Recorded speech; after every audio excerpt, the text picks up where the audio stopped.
Hi YouTube, here's 5 fun footlock moves, including this layback. So to start, we're going to go into a single footlock on one side of the fabric, wrapping my foot, and then I stand nice and tall, my body pressed against that fabric for balance. Both hands go to the free silk.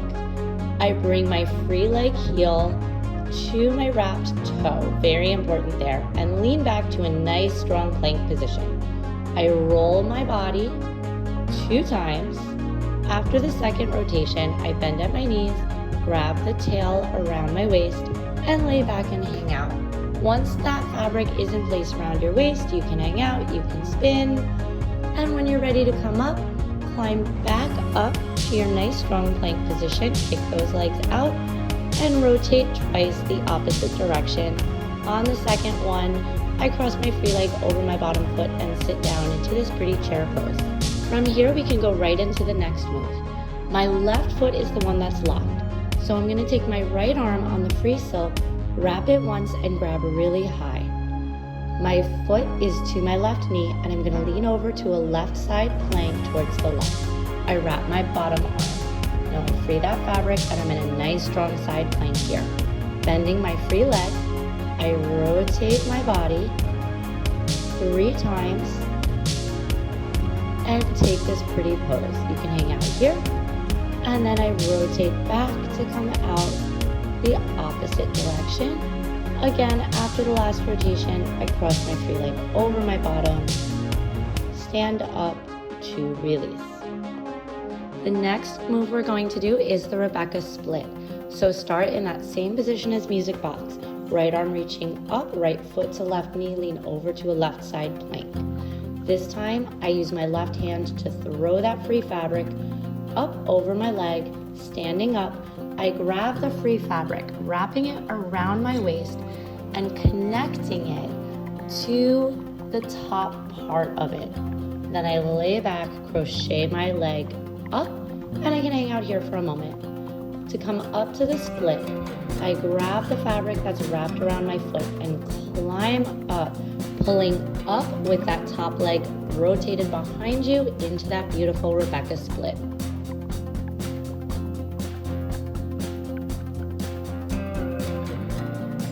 These next couple moves are going to have our second foot locked on. So place the foot lock on your free foot so that you have 2 nice foot locks, ensuring that they are even so you can go into these moves. We're going to slide down into a split and take a pretty pose with those arms. Then bring both arms to the front silk at your chest. Rotate around once, twice, and one more time for your roll-up split pose.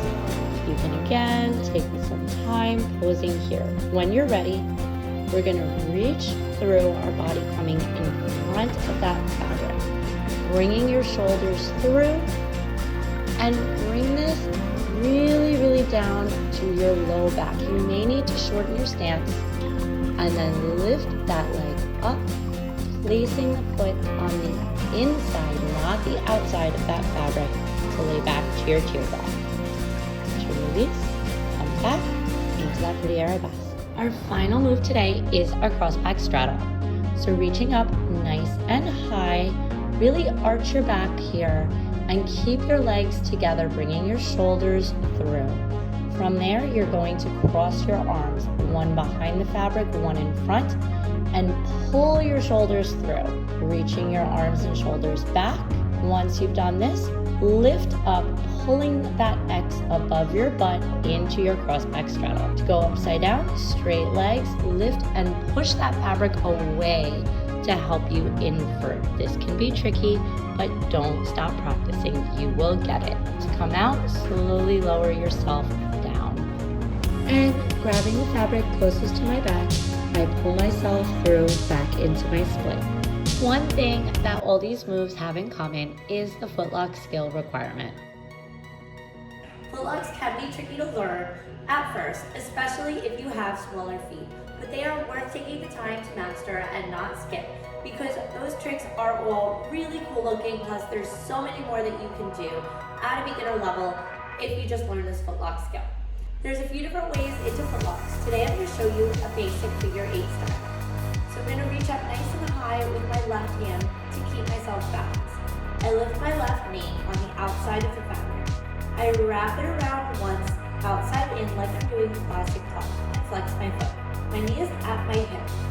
Then I'm going to take my right hand down by my ankle, pull it up to my chest, bring it over the pinky toe side of my foot, and then underneath so that it ends on the inside edge of my left foot. From there, I'm locked in. If I want to stand up, I reach up nice and high on both fabrics and come to a stand. It's best to learn this on the mat first while you're building up strength to do them in the air. Once I have my first foot locked, I go ahead and do the same on the other side. Now that I'm standing, it's most important that I'm reaching up really high, so I'll wrap my other foot, even though I'm only an inch off the ground. I'm still floating, and especially in the air, you're really going to want that balance. I wrap my second leg, reaching down, pulling up, bringing over the pinky, and then underneath, making sure all my toes are free.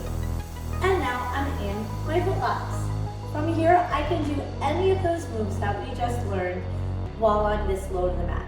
Then as I get stronger through conditioning, I can do them up in the air. For example, crossback. Reach up, bring those hands through, arching my back, bringing my legs very close together, crossing my arms, pulling apart, reach up, and a heavy X at my back. This is how I taught Liam this trick. Reach up, and you're still high enough off the ground to float. If you like this video, don't forget to push that little like button and the notification bell so you never miss another tutorial.